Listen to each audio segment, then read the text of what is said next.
po yung kuya ko. Ayan po yung mga utol ko. Naliit la. Ayan po yung tatay ko.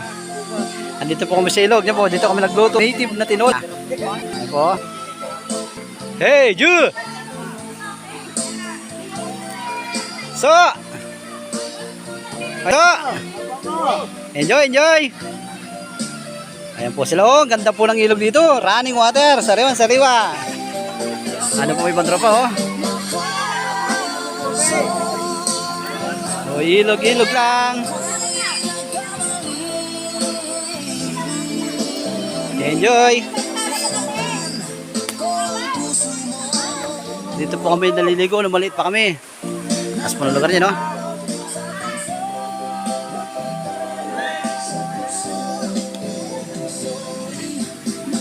Nag-vlog ba?